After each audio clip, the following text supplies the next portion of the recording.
My name is Nicole, and today I'm 32 years old. I own a small but beautiful art gallery in downtown Chicago, where I help new artists show their work. On the outside, it looks like I've built a good life for myself, but the truth is, my story didn't start that way. 24 years ago, when I was just 8 years old, my whole world broke apart. My dad took my brother, my mum took my sister, and nobody took me. I spent years growing up in state care, passed around between foster homes, and now, after 2 long decades, the same family who left me behind suddenly wants back into my life. But what they don't realize is that I am not the same little girl they walked away from. That scared child no longer exists. In her place stands a woman who had to fight for everything she has today. Before I take you through the hardest parts, let me start at the beginning when my life still felt normal. Back then, I believed I had the kind of family you'd see on greeting cards. We lived in a brick ranch-style house in the suburbs of Chicago. There was a big oak tree in the backyard, and my dad had hung a tire swing from one of its thick branches. In the evenings, when the sun came down low, golden light would filter through the leaves and make little moving shadows on the grass. My brother Daniel, my little sister Lily, and I would run around the yard with our golden retriever, Buddy, chasing us in circles until we were out of breath and laughing so hard we collapsed in the grass. My dad's name was Robert. He was tall, strong, with rough hands, from years of working as a construction contractor. He always smelled like sawdust mixed with mint gum, and I loved that smell because it reminded me of safety. Whenever he hugged me, I felt like everything in the world was fine. My mum's name was Linda. She worked part-time as a nurse at the local hospital. She had the kind of laugh that started small but grew until her whole body shook with joy. She usually kept her blonde hair pulled back in a ponytail, but at night she'd let me brush it out, just like a princess in a storybook. Daniel, my brother, was 2 years older than me. He was 10 when our lives began to change. He was my biggest protector. He taught me how to ride a bike, running beside me until I found my balance, and he cheered louder than anyone when I finally pedaled on my own. He loved baseball cards and memorized all the stats, even though I didn't always understand them. What I did understand was the excitement in his voice when he explained them. Lily was my little sister. She was 6 back then, with soft curls, of blonde hair that bounced when she followed me everywhere. I read her bedtime stories every night, using different voices for the characters, until she drifted off to sleep holding her stuffed elephant, Ellie. That little elephant never left her side. One ear was worn thin from how much she held it. Our house wasn't fancy, but it was filled with love, or at least that's how it felt to me at the time. My bedroom had glow-in-the-dark stars stuck to the ceiling, and I used to stare at them until I fell asleep. The kitchen had yellow curtains my mum had sewn herself, and around the dining table were mismatched chairs my dad had found on job sites and fixed up. It was a house built on small details that felt big to us. Sundays were for pancakes. Dad would stand at the stove flipping perfect golden circles while Mum sliced fruit. Daniel would sneak chocolate chips into the batter when Dad wasn't looking, and Lily would giggle watching him. My job was to set the table, carefully putting each fork and knife in its place. I felt grown up with that responsibility. Summers were for trips to Lake Michigan. We spent entire days building sandcastles, with Lily decorating them with shells and feathers. Mom sat under an umbrella reading her paperback novels, while Dad showed Daniel and me how to swim past the breaking waves. At night, we'd get ice, cream that melted down our wrists while the sunset turned the sky pink and purple. When I turned 8, Mum threw me a rainbow-themed birthday party. She tied balloons to every chair, and my friends from school came over to play freeze tag in the yard until the sun went down. Dad set up the sprinkler for us to run through, and Mum used her old camera to take pictures of every moment. I remember feeling so special, so loved, completely unaware that it would be the last birthday we ever celebrated together as a whole family. Looking back now, I can see the small cracks forming, but at the time I was too young to understand. Sometimes Dad's work was steady and he brought home good money, but other times jobs fell through and things got tense.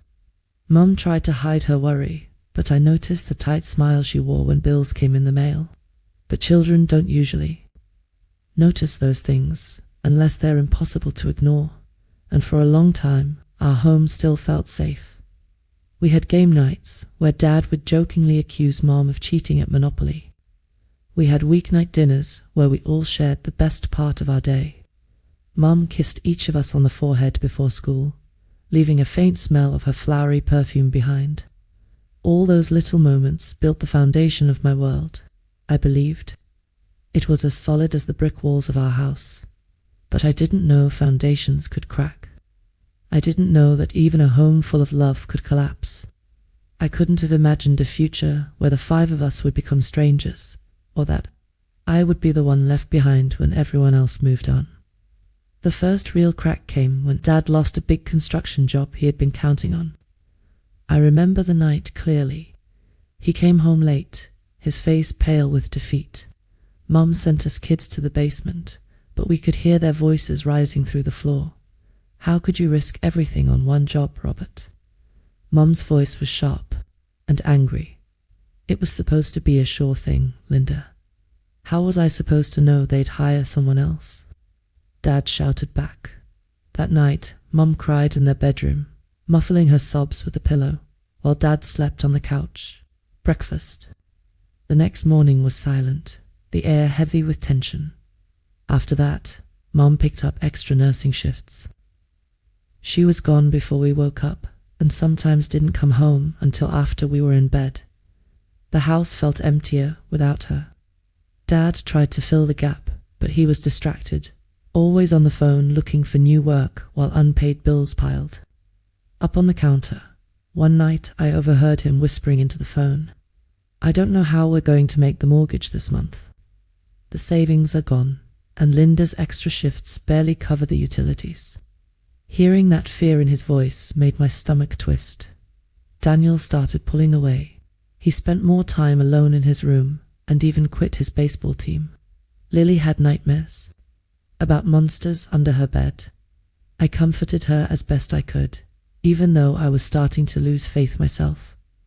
Christmas that year barely felt like Christmas.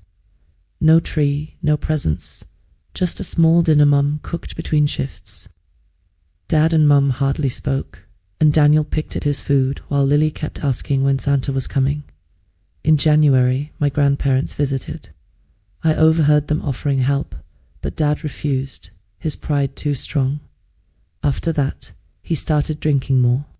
Not every night, but enough that I noticed. Mum became more distant, moving through her duties like she was on autopilot at 8 years old. I started stepping up in ways no child should. I got Lily and Daniel ready for school in the mornings, made cereal when our parents weren't around, and walked Lily to class myself. I became the one keeping the routines alive. One afternoon, I overheard Mum on the phone with my aunt. Her voice was tired and shaky. "I just don't know what to do anymore, Lisa. We've talked about separation, but what happens to the kids?" Those words froze me. Who goes where? It sounded like we were objects to be divided, not children to be loved. And just like that, the family I thought was unbreakable started to collapse in front of me. The fights between my parents got worse after that night. What started as quiet arguments grew into screaming matches that shook the walls of the house. I'll never forget the night Dad punched a hole in the living room wall. I was standing on the stairs, frozen, in fear, watching Mum yell at him that he was out of control. Daniel pulled me back into my room, where Lily was already hiding under her blankets. The 3 of us huddled together, listening to the sounds of our family falling apart. A few days later, I found Mum crying in the bathroom with the door slightly open. She sat on the toilet lid, her shoulders shaking, her face buried in her hands.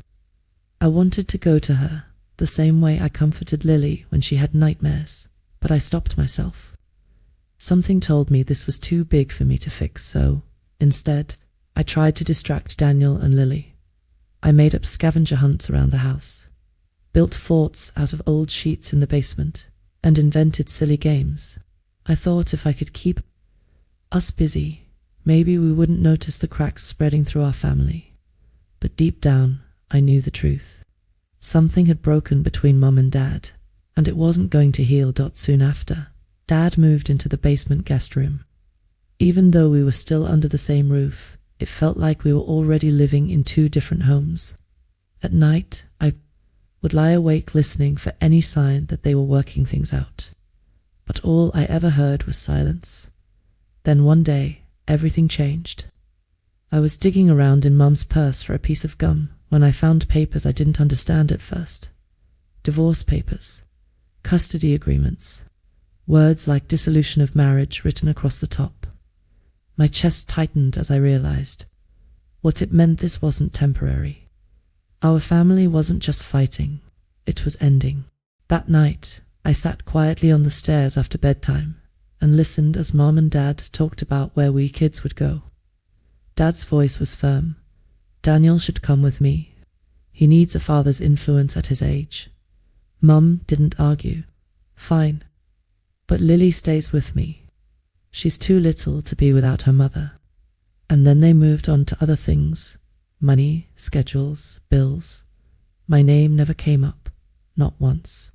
They were dividing up my brother and sister like property, and I was just invisible. Sitting there in the dark, I waited for one of them to say, "What about Nicole?" But nobody did. That night, I cried silently into my pillow. Lily had crawled into my bed again, clutching her stuffed elephant, and I didn't want to wake her. I realized for the first time that in this new version of our family, there might not be a place for me at all. The morning everything truly fell apart started like any other. I came downstairs to make breakfast, but when I walked into the living room, I froze. Dad and Daniel were standing there with packed suitcases beside them. "What's going on?" I asked, my voice shaking. Dad looked at me with a stiff smile. "We're going on a trip, Nicole. Just for a little while. Daniel and I need some time to figure things out." Daniel's eyes were red, like he had been crying. When he hugged me goodbye, he whispered in my ear, "I'll call you soon, I promise." His voice wobbled, like even he didn't believe it. I clung to him, tears stinging my eyes. Something deep in my gut told me this wasn't just a trip. This was a goodbye. Dad barely looked at me as they left. "Be good for your mum, Nicole," he said quickly, before ushering Daniel out the door. Through the window, I saw garbage bags in the car filled with clothes and toys. That wasn't luggage for a short trip. That was moving. After they drove away, Mum locked herself in her bedroom. I could hear her crying through the door, but when I knocked, she didn't answer. Lily kept asking where Dad and Daniel went, and I didn't know what to tell her. That night, I poured cereal for dinner and read Lily 3 bedtime stories to keep some sense of normal. The next morning was the same. Mom stayed locked in her room. I made sandwiches for Lily and brushed her teeth, trying to take care of her. I called Dad's phone over and over, but it went straight to voicemail. No one answered. On the 3rd day, Mum finally came out. Her face looked hollow, her eyes empty. She didn't say much, just moved around the house pulling out suitcases. She started packing Lily's clothes and toys. "What are you doing?" I asked nervously. "We need a fresh start," Mom said flatly, not looking at me. "Lily and I are going to stay with Aunt Lisa for a while." My chest tightened. "What about me? When are we coming back home?" Mom's face shifted, torn, between guilt and determination. "You'll stay here for now. We'll come back for you when things settle down, I promise." Her words rang hollow. I didn't believe her not for a second, but I was only 8 years old. What could I do when Lily realized I wasn't coming with them? She cried and reached for me, her little arms stretching out desperately. "Why can't Nicole come with us?" she wailed, her face red and wet with tears. Mum's answer was cold and false. "Nicole needs to stay here in case your father comes back. I knew it was a lie. Even at 8, I knew. But I didn't have the power to stop her, and then they were gone. Mum, Lily, the car, the suitcases gone. The house was quiet, too quiet. For the first time in my life, I was completely alone. At first, I pretended it was an adventure. I ate ice cream for breakfast because nobody could tell me no. I jumped on my parents' bed, watched TV shows I wasn't usually allowed to watch, but the fun faded quickly. At night, the house creaked and groaned in ways I'd never noticed before. The silence pressed down on me. I slept with every light in the house turned on, Buddy curled up at my feet like he was trying to protect me. By the third day, food was running out. The milk was sour, and all that was left were crackers and cheese slices. I shared them with Buddy, giving him as much as I could. I called both my parents' phones over and over, leaving tearful messages. Please come back. Please don't leave me here alone. But no one ever called me back. On the 4th day, there was a knock at the door. It was Mrs. Garcia, our neighbor. She looked at me with concern and asked where my parents were. I tried to lie. Mum just went to the store, I said. But my voice cracked, and Buddy came running to the door, thin and unifed. Mrs. Garcia crouched down to my level and gently asked again, "Sweetheart, where are your parents?" That's when I broke. I told her everything through sobs. How Dad took Daniel, how Mum took Lily, how nobody took me, how I had been alone for days, running out of food, scared of the dark. Her expression changed from concern to shock, and then to something like heartbreak. She brought me into her home, gave me a warm meal, and called the authorities. That evening, a social worker named Miss Reynolds sat across from me in Mrs. Garcia's living room. She asked me questions I couldn't answer. Did I know where my parents went? Did I have other family nearby? How long had I been alone? When I told her 4 days, she nodded slowly, sadness filling her eyes. That pity in her expression became something I would see often from adults in the years ahead. She explained gently that I couldn't stay in the empty house anymore. They would try to contact my parents, but for now, I had to go with her. She let me pack a small bag with some clothes and my stuffed bear, Howard, who had been with me since I was a baby. When I asked about Buddy, she told me he would have to go to the animal shelter. Another goodbye, another loss stopped by the end of that week. A judge declared me a ward of the state. Just like that, I went from being a daughter, a sister, part of a family, to being a case number in the foster care system. I didn't know it then, but my life was about to become a long string of temporary homes, empty promises, and endless goodbyes. The family court hearing that week was cold and scary. I sat in a big room with adults talking around me like I wasn't even there. They used words I didn't fully understand, like custody, placement, and ward of the state. I kept hoping Mum or Dad would walk through the door and say it was all a mistake. But neither of them showed up. The judge, an older man with grey hair and kind eyes, tried to soften the blow, but his words still cut deep. He declared me a ward of the state. Just like that, I wasn't a daughter anymore. I wasn't anyone's responsibility. I belonged to the system now. My first placement was with the Thompsons, a couple who already had 3 biological children. They took in foster kids, but it didn't feel like it was out of love. It felt like they were doing it for the money the state paid them. They weren't cruel, but they weren't warm either. I slept on a pull-out couch in their basement family room. There wasn't a dresser for my things, just a black garbage bag where my clothes stayed. Their kids looked at me like I was an outsider. They didn't invite me into their games or share their snacks with me. I was just there. At night, I'd cry into my pillow, clutching my stuffed bear Howard, wishing for Daniel or Lily. I wrote letters to them, pouring out my heart.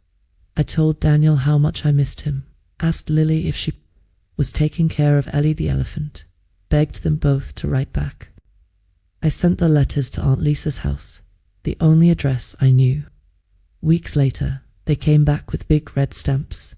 Return to sender. No forwarding address. It felt like the world was closing in on me. One afternoon, I managed to sneak a phone call when Mrs. Thompson wasn't looking.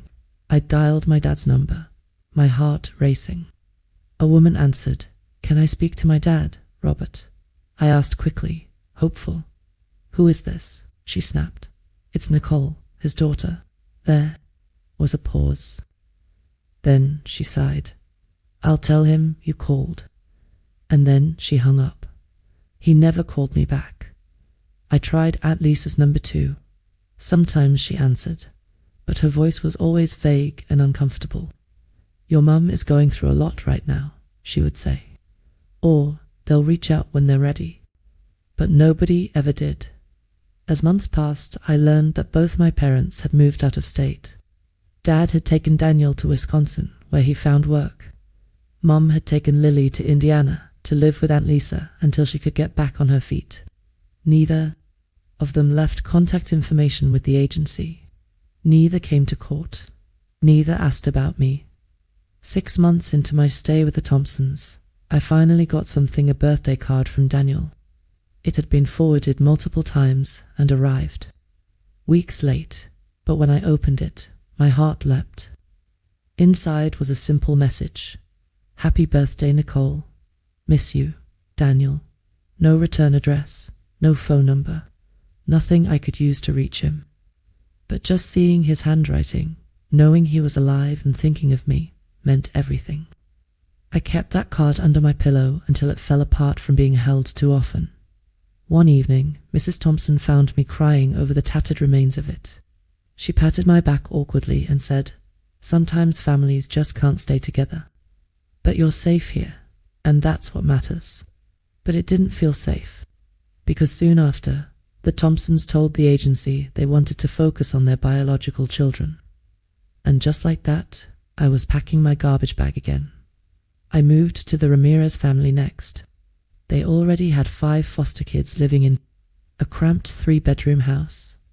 Mr. Ramirez was strict, almost like a drill sergeant. There were rules for everything: when we could use the bathroom, how long we had to do homework, even how many bites we had to take at meals. Mrs. Ramirez, on the other hand, seemed detached. She did the bare minimum, fed us, gave us beds, but no hugs, no warmth. I shared a bunk bed with 2 other girls in a room made for one. My tiny space was 1/3 of a dresser, and a plastic bin under the bed for my things. The only treasure I had was Daniel's birthday card.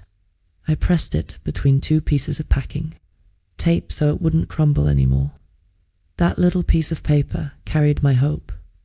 Changing schools in the middle of the year was brutal. I was the new girl again, the foster kid. My clothes didn't fit right, and I had no parents showing up for school events. Kids whispered behind my back. Teachers ignored me as long as I didn't cause trouble. I kept to myself, hiding in books and schoolwork. At least homework gave me something to control. But there were darker sides to that house too. One of the older boys, Damon, stole from the younger kids all the time. He once took the bracelet Mrs. Garcia, the kind neighbor who saved me, had given me before I left. When I confronted him, he smirked and said if I told the Ramirezes, he'd make sure they thought I was the troublemaker. That's when I learned a painful truth. Sometimes in foster care, you had to decide which losses you could live with. I let the bracelet go. Social workers came and went, always different faces, always rushed. They asked the same questions. Was I safe? Was I eating? Was I going to school? I learned quickly to say what they wanted to hear. Complaining didn't help. It usually just meant more moves. One day, during one of those visits, a social worker casually mentioned that she'd gotten updates about my siblings.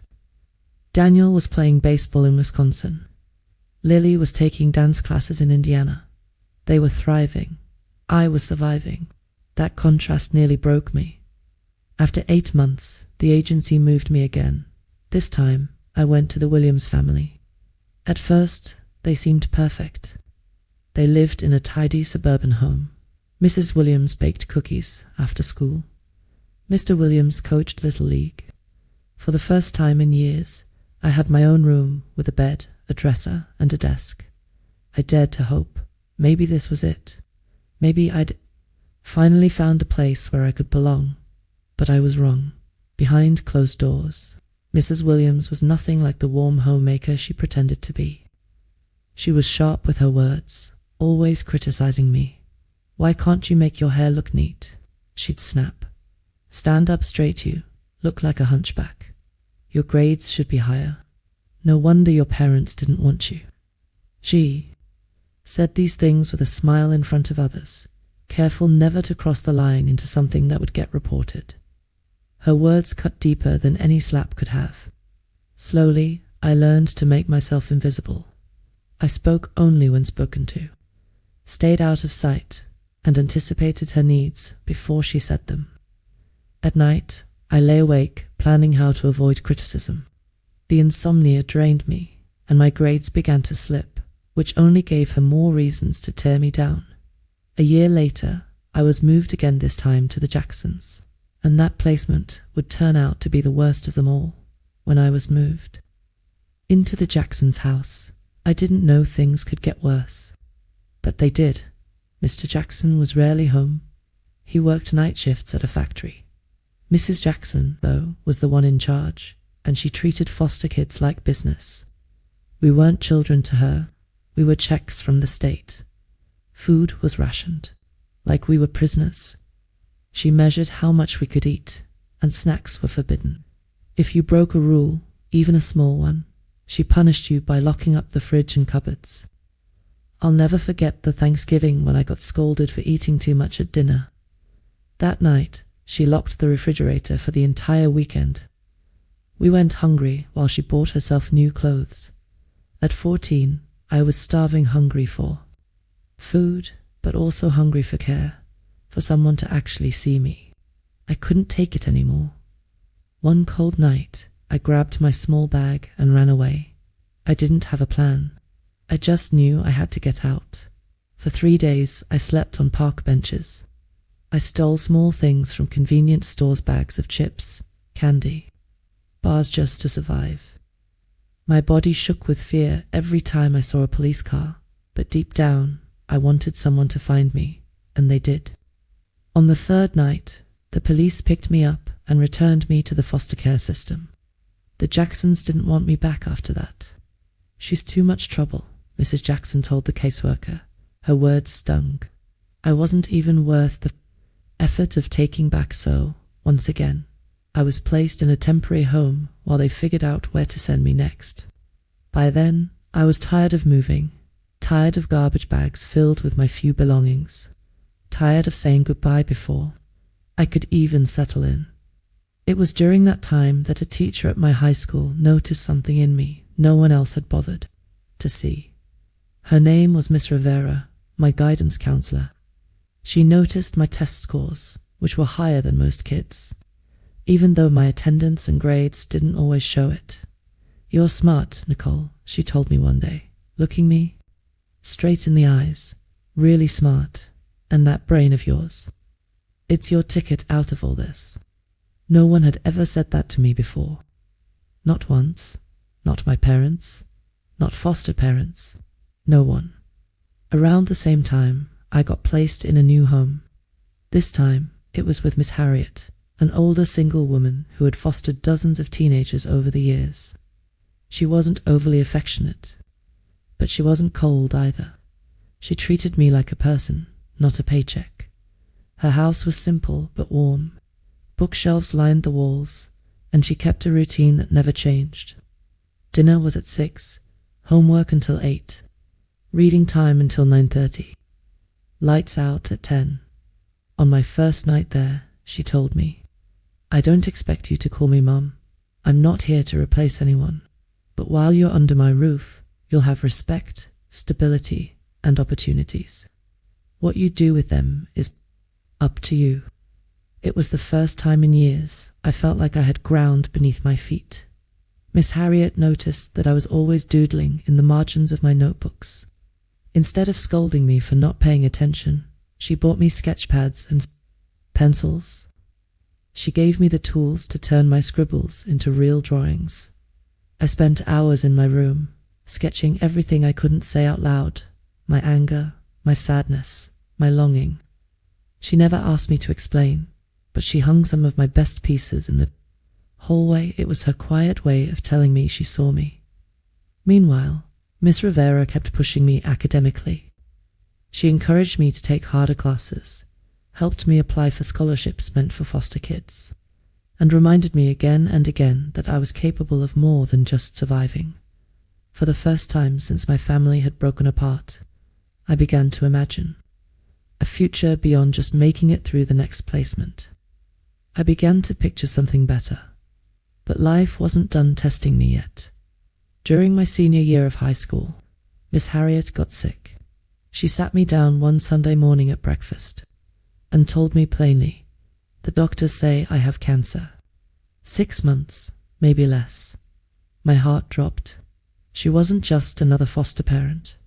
She was the only real stability I'd ever had, and now she was dying. She made arrangements with my social worker for me to finish the school year somewhere else. By then, I was 17, close to aging out anyway, but the thought of leaving her house crushed me. Her health declined quickly. Within 3 months, she was in hospice care. I visited her every day after school, holding her hand, reading to her from her favorite books. When she passed away, her funeral was small, but it was filled with former foster kids she had cared for. Each of us had different lives, different stories, but we were all connected by her love and steadiness. For the first time, I allowed myself to grieve not just for her, but for all the losses I'd carried alone for so many years. 2 months later, I turned 18. I aged out of the foster system. I had a high school diploma, a small scholarship to community college, and $752 saved from part-time jobs. That was it. No family to call. No home to return to. Just me, my bag of belongings, and a future I had to figure out alone. But here's the thing. For the first time, I didn't feel like a burden. I felt ready. Scared, yes, but also ready to take control of my life in a way I never had before. And that was the moment my story began to change. When I turned 18, I aged out of the foster care system. Just like that, the state washed its hands of me. No more caseworkers, no more temporary homes. I was free, but freedom didn't feel the way I thought it would. I had no parents to call, no family to visit, no safety net if I fell. All I had was a high school diploma, a scholarship to community college, and $752 in savings from part-time jobs. With that money, I rented a corner in a small apartment shared with 3 other girls. The place was run down. The neighborhood wasn't the safest, but it was mine. For the first time, I had a key to a space that belonged to me. Even if it was just one small room, I enrolled in community college and worked 2 jobs to survive morning shifts at a diner and evenings at a retail store in the mall. On average, I slept 5 hours a night. I was constantly tired, but it was a different kind of exhaustion. This tiredness came with purpose. Every shift meant a paycheck. Every class meant credits toward a degree. For once, my exhaustion was building something, instead of breaking me down. During my 2nd semester, I signed up for an art history class as an elective. I figured it would just be an easy way to fill credits. But that class changed everything. The professor, Dr. Mason, noticed my sketches in the margins of my notes. One day, he stopped me after class. "Nicole, can I see your notebook?" Embarrassed, I handed it over.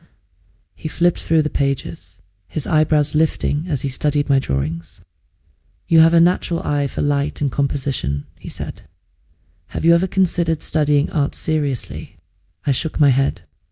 For me, art had always been therapy, something I did in private, not a career path, but his interest sparked something inside me. Dr. Mason encouraged me to apply for scholarships in the fine arts program. He even helped me put together a portfolio. By the end of my second year, I had earned a full scholarship to transfer to a state university. For the first time in my life, I felt genuine pride. I had made something out of nothing. Moving into university housing introduced me to Zoe, my first real best friend since childhood. She was majoring in business, practical, ambitious, and confident. But she also had a creative streak that matched mine. We spent nights staying up late, talking about everything: dreams, fears, the future. One evening over pizza, she said, "You never talk about your family." I gave my practiced answer, "Don't have one." I said it casually, like it didn't matter. Zoe didn't push. She didn't offer fake sympathy. She just nodded and said, "Well, you can come to my place for the holidays. My mum always cooks enough for an army anyway." That simple offer nearly broke me. I had never been invited to be part of a family since my own had split apart. For the next few years, I spent every Thanksgiving and Christmas with Zoe's family. They were loud, loving, and a little chaotic. Watching them together was both healing and painful. It reminded me of what I'd lost, but also showed me what healthy family life could look like in my junior year. I landed a work-study job at the campus art gallery. At first, it was just hanging paintings and setting up displays, but soon I realized I loved the curating side of things. I had an instinct for how pieces worked together to tell a story. Around that time, I also met James in an advanced painting class. He was thoughtful and patient. He didn't push me to share more than I was ready to. Our relationship grew slowly, built on respect and shared passion for art. One night, sitting on his apartment floor at 3 a.m, I finally told him the truth about my past. All of it. The abandonment, the foster homes, the loneliness. I expected him to look at me differently. Instead, he said softly, "I kept waiting for you to have trust issues. But here you are, letting me in. That takes incredible courage." His words made me cry. For so long, I had thought of myself as broken. But maybe, just maybe, I was stronger than I realized. James encouraged me to start therapy through the university. For the first time, I spoke out loud about the trauma I had carried silently for years. Piece by piece, I started to untangle the pain. By the time graduation came, I walked across a stage with honors. Zoe and James cheered for me, but I still felt the ache of absence. No parents, no siblings, no family clapping for me from the audience. That hollow space inside me hadn't disappeared, but I had learned how to keep walking anyway. After graduation, I got a job as an assistant at a small contemporary art gallery. In Chicago, the pay was low, barely enough to cover rent, but it was in my field. A foot in the door. Zoe and I rented an apartment together. I kept going to therapy, determined not just to build a career, but to build myself. Step by step, things started to move forward. Within 2 years, I was promoted to associate curator. My boss recognized my ability to spot new talent and my way of connecting with artists. It wasn't just about the art, it was about understanding people, their stories, and how to bring them to life in a gallery. For the first time, I wasn't just surviving. I was creating, building, growing. But healing wasn't a straight line. One afternoon, I was walking down Michigan Avenue when I saw a man who looked just like my father. Same walk, same way of tilting his head. My chest tightened, my breath caught, and before I knew it, I was having a full panic attack in the middle of the sidewalk. It hit me then. I might never fully escape what had happened to me. The past would always live inside me in some way. But that didn't mean it had to control me. So I doubled down on therapy. I started leaning on Zoe, on James, on the small circle of friends I had built around me. Slowly, I realized something powerful. Family doesn't have to mean blood. Family can be the people who show up, who stay, who love you without conditions. And for the first time since I was 8 years old, I started to believe I might actually deserve that kind of love. By the time I was 29, I had finally built something solid for myself. After years of saving every spare dollar, I opened my own small art gallery. The space wasn't fancy, it used to be a little bookstore on the edge of a neighborhood, starting to gentrify, but it was mine. I focused on giving local artists a chance, especially ones who came from tough backgrounds like mine. I knew what it felt like to be overlooked, and I wanted my gallery to be a place where people could finally be seen. To my surprise, the gallery took off. Critics praised my fresh eye and my ability to spot new talent before they broke through. Local magazines started featuring my shows. Artists began reaching out, wanting me to represent them because they trusted I would treat their work with respect. For the first time, I wasn't just surviving paycheck to paycheck. I was thriving. A few years later, I bought my first condo. It was a one-bedroom in a converted warehouse, with high ceilings and big windows that let in light. I cried the day I signed the mortgage papers. Sitting alone in that empty space, keys in hand, I realized I had done something my parents had never managed. I had created stability. Along the way, I built a circle of friends who became my real family. Zoe was still by my side, working in marketing now. Marcus, a chef, hosted weekly dinner parties that somehow fit 10 people into his tiny apartment. Alina, a librarian, had an endless supply of random facts that always made us laugh. David, a programmer, had the driest humor of anyone I'd ever met. We made our own traditions: weekend brunches, movie marathons, holiday dinners where everyone brought a dish from their childhood. These moments filled in the empty spaces left by the family I'd lost. During this time, I also began dating Michael, an architect who came into my gallery one night. At first, he was more interested in the building's exposed brick and beams than the art. But when I caught him studying a challenging installation with genuine curiosity, we started talking. Michael wasn't like James, who had wanted me to open up more than I was ready for. Michael understood boundaries. He had lost his mother young, so he knew what it was like to build a life from scratch. "We're both creating something out of nothing," he told me once. And that's beautiful. Nicole, it means we get to decide exactly what we want our lives to be. For years, I stopped searching for my family. I used to type their names into Google, scroll through Facebook, but as time passed, the need faded. Curiosity replaced desperation, and eventually, even that faded too. I told myself I was at peace. I thought I was free. Then one Tuesday morning, everything changed. I was in my office at the gallery, sipping coffee while looking over submissions from artists. My phone buzzed with a notification. Absent-mindedly, I clicked it, expecting a message from a client or colleague. But when I saw the name, my heart stopped. Daniel. For the first time in more than 20 years, his name appeared on my screen. The message was short. "Nicole, it's Daniel, your brother.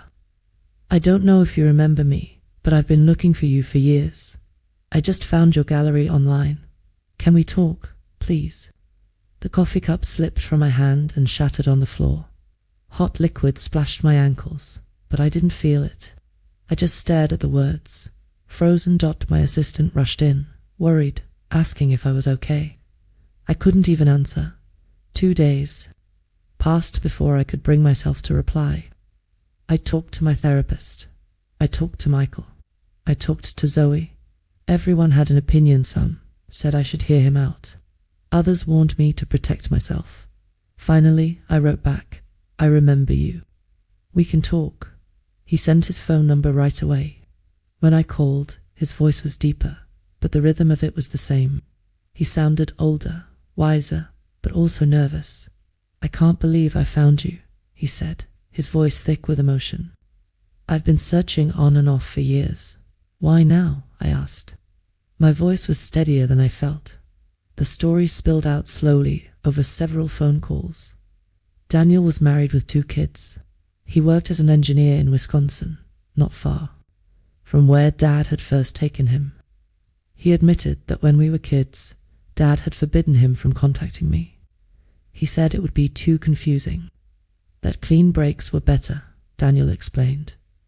By the time Daniel was old enough to make his own choices, he didn't even know where to start looking. Recently, after a family health scare, he decided to try harder. That's when he found my gallery website with my bio and photo. There's something else, he added. Lily's been looking for you too. She never stopped talking about you. Hearing her name after all those years nearly broke me. I couldn't even respond. At first, piece by piece, Daniel filled in the blanks about what had happened to the rest of them. Dad's construction business had eventually stabilized in Wisconsin, but he never became successful. He had remarried briefly, but that ended when his drinking got worse. Now in his 60s, he lived alone in a small apartment. His health-failing mom had stayed with Aunt Lisa only a short time before moving to Ohio with Lily. She remarried when Lily was 10 to a kind, stable man. Mum was still a nurse, now in a management role. According to Daniel, she often said she regretted how things had gone with me, but she never actually tried to find me. Lily had grown up to become a teacher. She had been engaged twice but never married. She lived near Mom in Ohio, but Daniel said she kept boundaries with her maybe because of what she learned from our childhood. Then Daniel told me something I didn't expect. There's going to be a family reunion. Dad's turning 60, and with his health, nobody knows how much time he has left. They all want you to come. I laughed, but it wasn't from humor. The same people who left me alone at 8 years old want me to show up now. It was a terrible time for everyone, Daniel said softly. Dad was falling apart. Mum was depressed. They made horrible choices, but people can regret things. Nicole, they want to make it right. Make it right, I snapped. Do you know what foster care was like for me, Daniel? Do you have any idea? He was silent because he didn't know. He couldn't know. While I was moving from home to home with my belongings and trash bags, he was playing baseball and having sleepovers. While I was starving at the Jacksons, he was living a normal life. I hung up that night, shaking. The past I thought I had buried was suddenly alive again, demanding to be faced, and I didn't know if I was ready. For weeks after Daniel's call, I couldn't think about anything else. At work, I caught myself staring at a painting without really seeing it. At home, I lay awake, my mind replaying the same questions. Did I want to see them? Could I handle it? Did they even deserve to see me again? Daniel kept reaching out, gentle but persistent. He sent photos of his kids, updates about his life, and short, careful messages like, "No pressure, Nicole, but Lily really wants to talk." To you, finally, after nearly a month, I agreed to speak with Lily. When her voice came through the phone, I froze. It was higher than I remembered, softer too, but familiar enough that tears stung my eyes. "Nicole," she said, like she was testing the sound of my name. "It's me," I whispered. My throat felt tight. She started crying right away. Not loud sobs, but quiet, broken sounds that made my own chest ache. "I've waited my whole life to hear your voice again," she said. I didn't know what to say. For so many years, I had tried to imagine where she was, what she looked like, if she ever thought about me. And here she was, on the other end of the line, saying she'd never forgotten me. She told me about her life, how she had grown up in Ohio, how Mum remarried when she was little, how her stepdad was kind and steady. She said she loved him like a father, but that she always felt something was missing. That something was you, she said simply. Her words broke something open inside me. I had been angry at Mum for years, furious that she had walked out with Lily and never looked back. But hearing Lily's voice, hearing how she had carried her own confusion and longing, reminded me that she was a child too. She hadn't chosen any of this either. By the end of the call, we were both crying. She asked if I would come to Dad's reunion. I need to see you, she pleaded, even if it's just once. I promised I would think about it.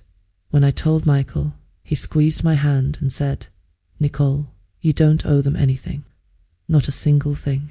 But if you want closure for yourself, not for them, it might be worth going.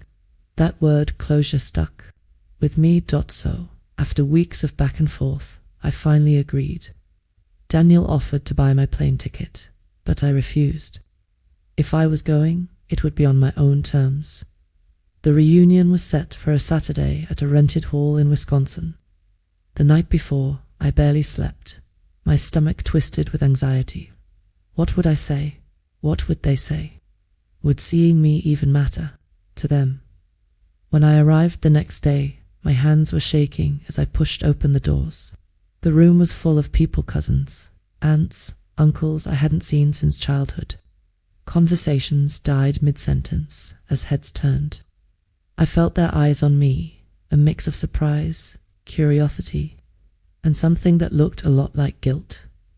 Then I saw Lily. She was across the room, wearing a blue dress, her hair long and wavy like Mom's. The second our eyes met, she rushed toward me. I dropped my purse and opened my arms, and when she collided with me, it felt like no time had passed at all. We clung to each other, both crying, both shaking. You're real, she whispered into my shoulder. So are you, I said back. For a few moments, it was just us two sisters finding each other again after 20 years. Daniel came next, his arms wrapping around both of us. He smelled faintly of aftershave and motor oil. When he pulled back, his eyes were red. I can't believe this, he said. We're all in the same room again. But then I saw them dart Robert, my father. He looked smaller than I remembered. His shoulders hunched, his face lined with age and sickness. He had a cane in one hand and a glass of whiskey in the other. When his eyes landed on me, he froze.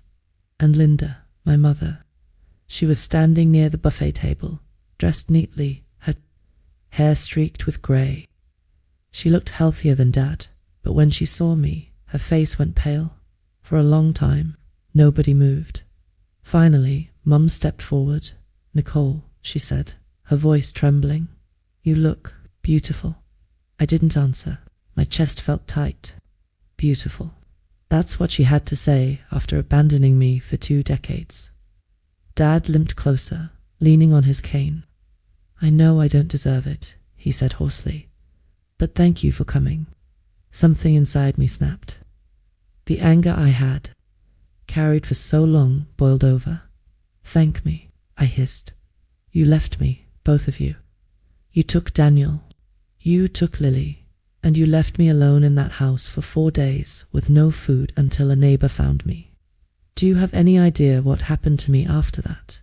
The room was silent. Relatives stared wide-eyed. As I unleashed years of pain, I was thrown into foster care like garbage.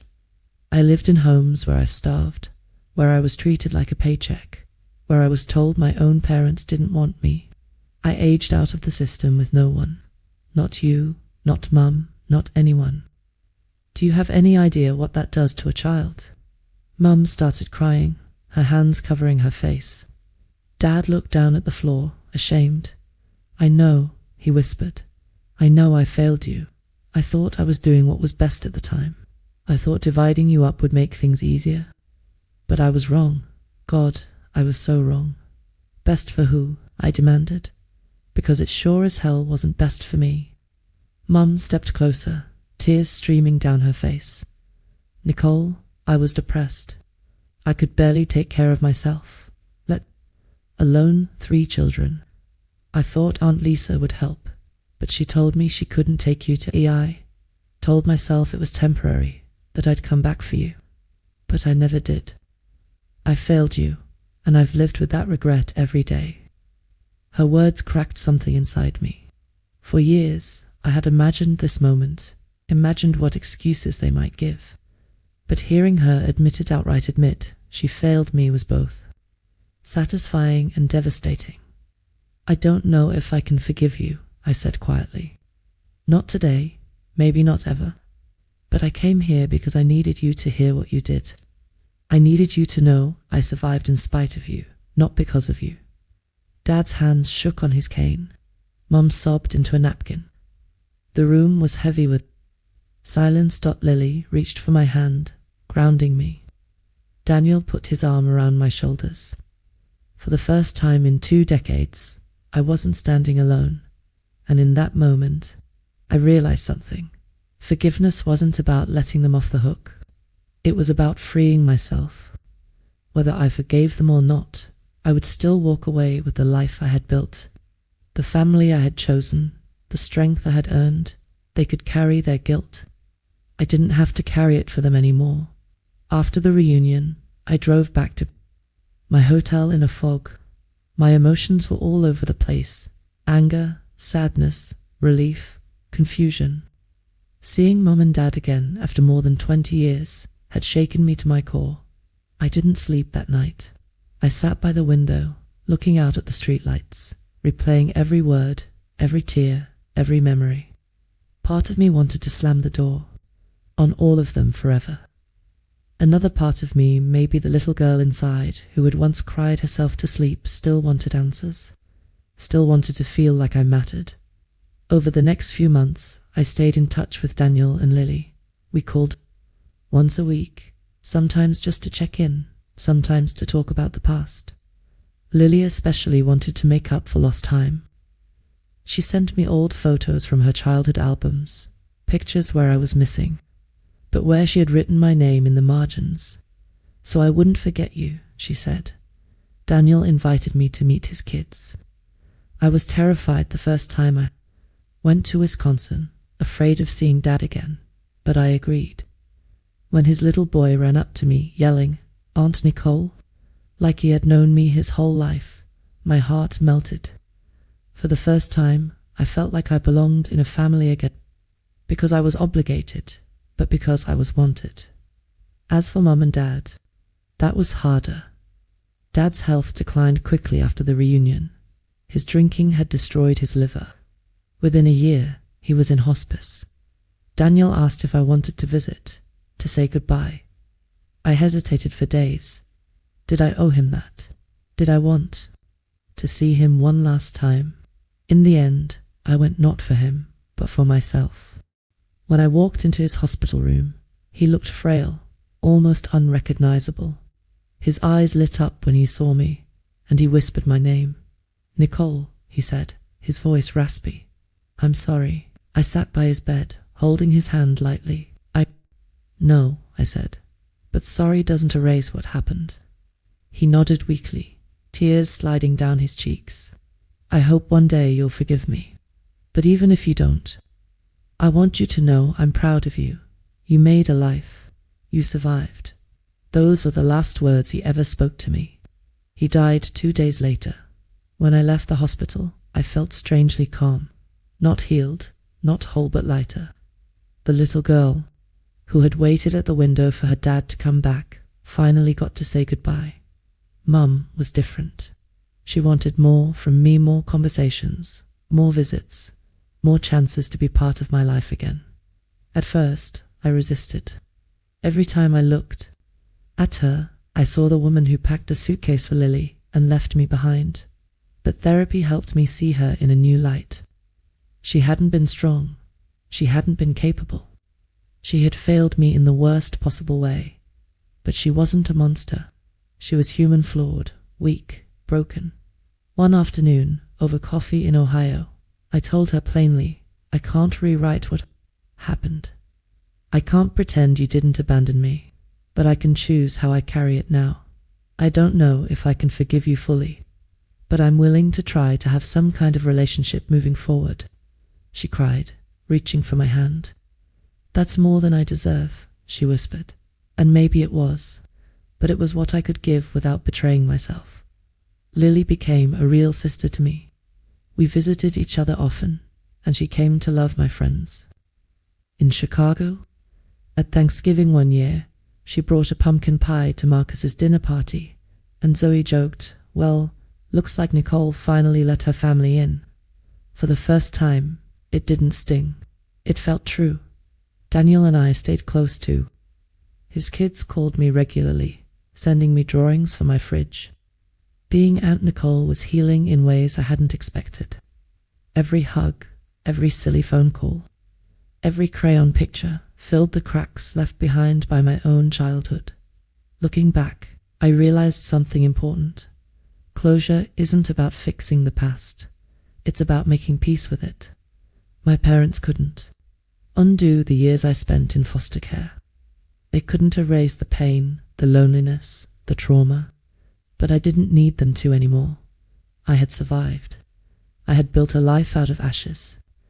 I had created stability, love, and meaning where there had once been none.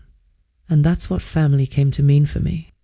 Not just the people you're born to, but the people who stay, the ones who show up again and again, no matter what. As I look around my gallery now, filled with art that tells stories of survival and resilience, I realize my own story isn't just about abandonment. It's about strength. It's about finding beauty in brokenness. And most of all, it's about knowing that even when the people who were supposed to love you walk away, you can still choose love. You can still choose family. You can still choose yourself.